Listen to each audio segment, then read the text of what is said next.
Hello, friends. It's me again. It's time for another story.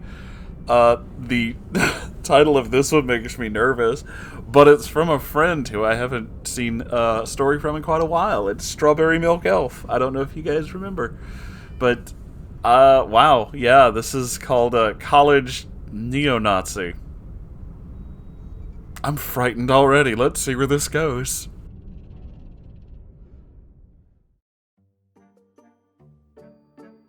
Hello again, Moonhorse. Hello. Sango, Chi-Chi, Miss Kitty, and the rest of the Moon Cult. You even remembered all my strange little animal names. I realized it's been a while since I posted. While listening to some of my favorite Moonhorse videos, I had previously thought that I was out of stories to share. Oh, but I soon remembered the craziest thing that's ever happened to me while I was in college. This won't be like the others I've shared previously, though our antagonist does have a neckbeard tendency. This is not our main focus point. I realize I've been holding on to this story for so long and need to release it somewhere so it won't take up much space in my head, especially with the whole political climate right now. I've been thinking about this guy more than I'd like to. So here's my story about how I met a neo-Nazi in college. Oh, fun! Myself, elf, average build, non-binary, mixed race, black, white, and Wampanoag College freshman. Happy, friend, short brunette, party girl, and flirty. Peter, Happy's boyfriend, tall, quiet, voice of reason. Lauren, my other friend, tall brunette, shy, intelligent, mom friend. Shaggy, the tall, skinny, perfect specimen of stereotypical stoner. Not really in this story that much, but I wanted to include him. Nate, tall, average build, bit of a wispy neckbeard, and a neo-Nazi. I first met Nate at my college orientation. I'd planned to go in early June, however I suffered a concussion, Six Flags roller coasters are a different breed, and had to attend the very last orientation a week before our move-in date. It was a weekend orientation, with us sleeping in our dorms the first time, and be given tours of the new campus. At the end of the orientation, we all piled onto buses, and the newest class of 2016. We are all brought to an arcade as a celebration of sorts. When boarding the buses back to campus, I happened to run into Nate. I don't remember how the conversation started, but I was hanging out in the back with all of the stoner hippie burnout types. That's always been my preferred crowd since I've usually met calm, kind, genuine people that way. I feel that. I also am a bit of a hippie myself. Nate was there as well, and soon was regaling the back of the bus with stories of how he had lived in Germany for a time and took magic mushrooms.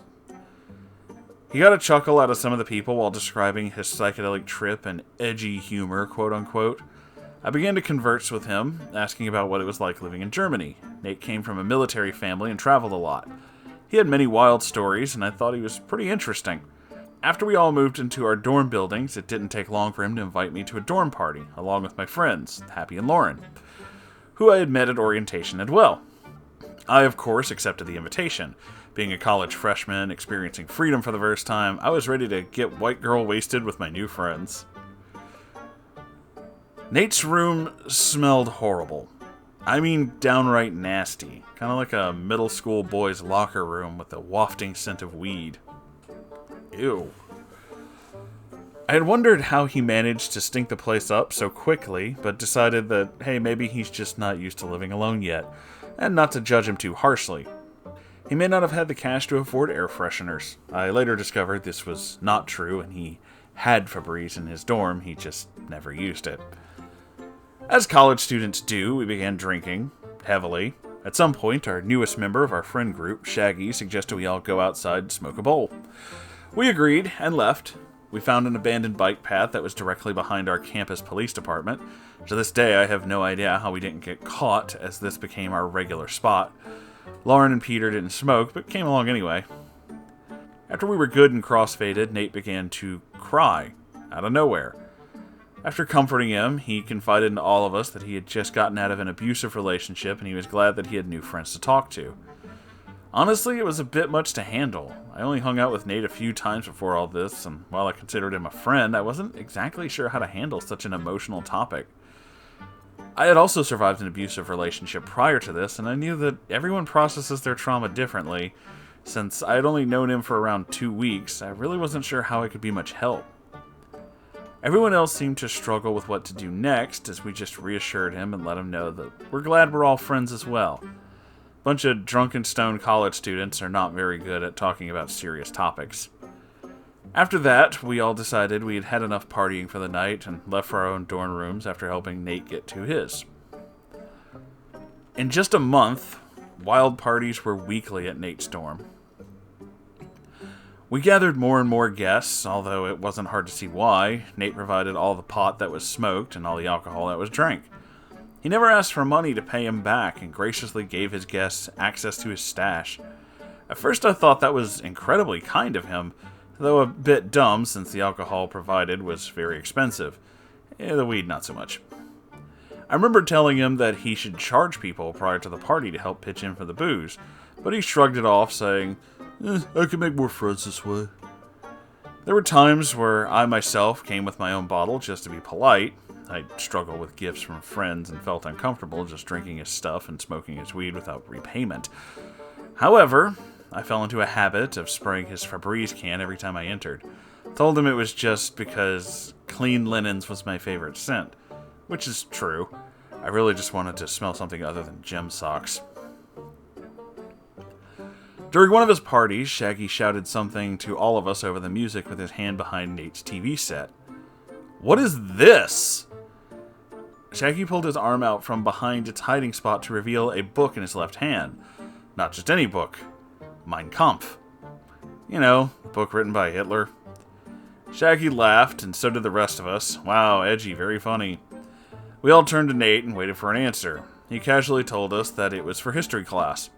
This was believable since Nate's major was history, but something still kind of rubbed me the wrong way. Little did I know that it was the first of many red flags. During our various smoke sessions with Nate, as well as his parties, I began to notice little things that would make me uncomfortable, like how he seemed to make anti-Semitic jokes more often than edgy or offensive jokes. He loved to talk about not only his time living in, but the history of Germany itself. At first it was kind of neat to learn about. I always liked history in high school and never learned much about the histories of other countries. But again, like the jokes, they seemed to focus on the Nazi era of the country. It was at one of the last parties I went to that I was being pushed over the edge of uncomfortable and began to recognize the red flags I'd been feeling before. It was just after winter break that Nate decided to throw a massive welcome back party. We were all drunk or stoned, and the night was dwindling down to an end. Only Happy, Lauren, Peter, Shaggy, and I remained. We had somehow found ourselves sitting in a circle on the floor talking about nonsense. This is when Nate thought it was a bright idea to turn to me, unprovoked, and slur out, I mean, if I saw you in a window, I'd buy you.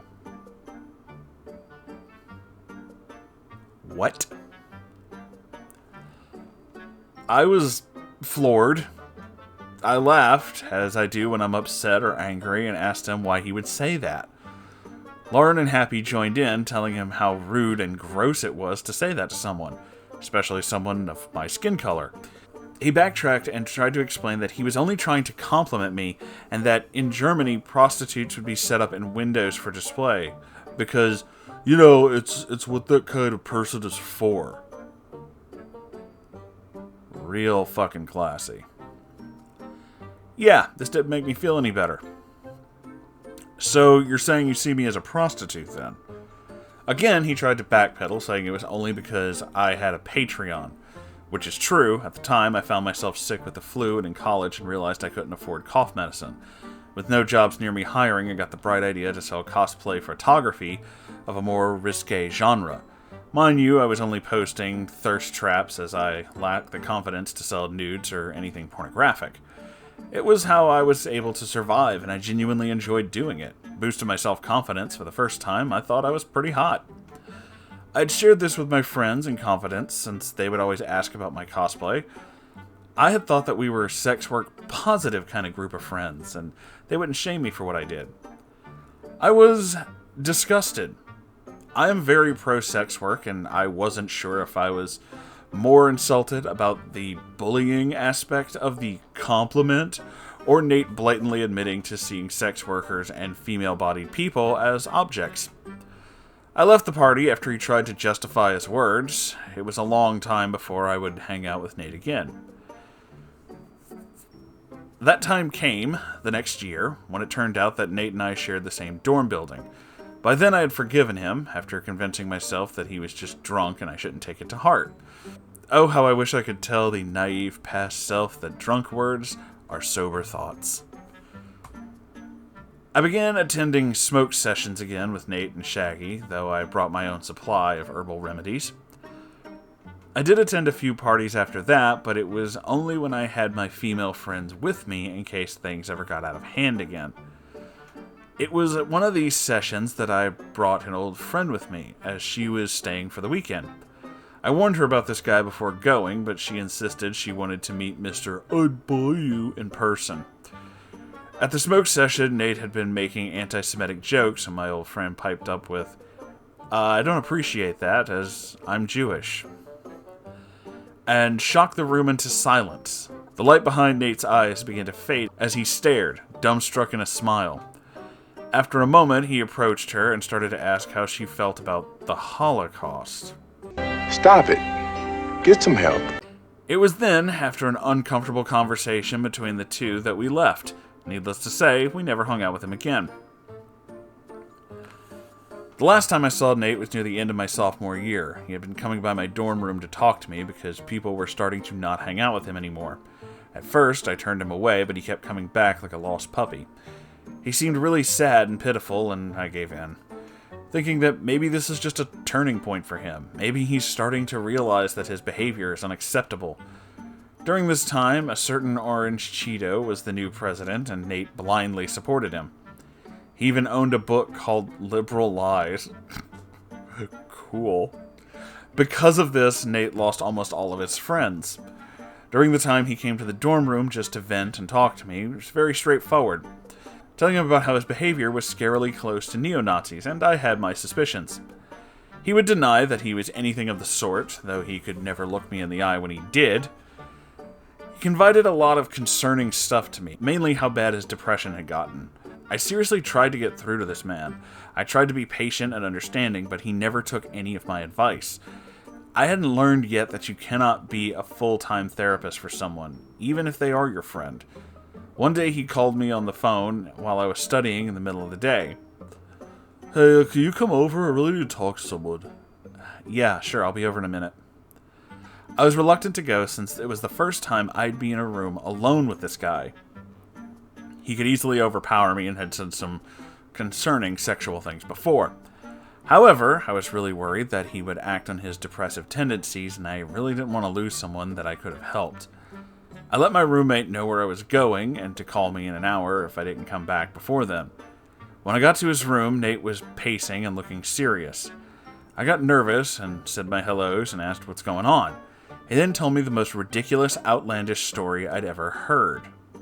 He started by saying how sorry he was and how he felt like a terrible person. When I asked what was the matter, he regaled me with the tale from his childhood. When he was young, he lived on a military base with his family. Apparently, when he was 6 or 7, a group of random strangers who didn't live there called him over and asked him to sign his name in a book. He kept saying how he was too young to know what he was doing and signed it. He never said how or why or even what the book was. I figured it was some weird cross between the Satan book witches were said to sign and something to do with a Nazi book. I don't know. He then told me that these random Nazi strangers pulled his pants down and carved a swastika into his penis. What the fuck? Bruh, what? What? The actual fuck? Oh my god. Yes, you heard me right. Word for word, this man straight-faced told this to me, and I was stunned. Honey, that makes two of us. I didn't know how to feel. He had alluded to being a Nazi, though, against his will, with the strangest story I'd ever heard. Backed into a corner, I didn't tell him the truth of what I thought. I was scared that if I confronted him about his crazy story, he would try to hurt me or something. I felt the blood drain from my face as I tried to lie as best I could. I told him that sounded awful and I'm really sorry that it happened. I started to urge that he speak with a therapist because this is not my level of expertise, but he interrupted me. Do you want to see it? What? But Peter, you want to see the scar? No, I'm fine. I don't need to. Are you sure? Because you can if you want. Yeah, I'm positive. I'm fine. I won't lie. I was shit scared. I didn't know if this was some sort of lie he made up so his friends would accept his beliefs, or if it was a delusion, or if this was some weird sexual strategy. I had been to many college meetings about sexual assault, and the only thing I could think of is, what is this man planning to do, and what if he hurts me? I quickly ended the conversation by trying to encourage him to talk to a therapist and letting him know that I'm sorry about what happened. I never spoke to him again after that. Later on, I found out the campus police pressed charges against him for stalking. Oh! Apparently, 2 other girls had made friends with him that year, and he became obsessed with one. So much so that he would knock on her dorm door when she was home and try to talk with her. He also got busted for the weed that he had the same year. About a month ago, Nate reappeared. It was after the end of the election when I randomly got a call from a number that I didn't know. It's Nate. He said he was just checking to see how I was, and I was wondering why my boyfriend hated him. I had no idea what was going on, so I told him I'm fine and reassured him that my boyfriend didn't hate him. The call was brief and left me kind of bewildered. It was when my boyfriend came home from work that he told me the whole story. Apparently, Nate made a pretty racist Facebook post that my boyfriend didn't like. After telling Nate that this post wasn't appropriate, he blocked him. I guess Nate wanted to try and start some kind of argument between myself and my boyfriend. He didn't do a very good job, though. It felt really good to get this story off my chest. I didn't realize how long I'd been internalizing this. As much as I wish I could say I hated Nate, I can't. I feel sorry for the dude. He's stuck in his ways and can't seem to grasp why it makes others dislike him. He's a lonely, sad person, and I genuinely hope that one day he'll be able to see the error of his ways. Unfortunately, I can't. Nobody can help him do that. He's got to do it himself. To this day, I wonder why he ever hung out with me, seeing as he openly hates minorities on social media and is a neo-Nazi. I guess Nate's just a special case. Who knows? Anyway, thank you, Moonhorse, for reading this and creating this platform where I and so many others can vent, tell our stories, and connect with people from all over. I hope you all have a wonderful day.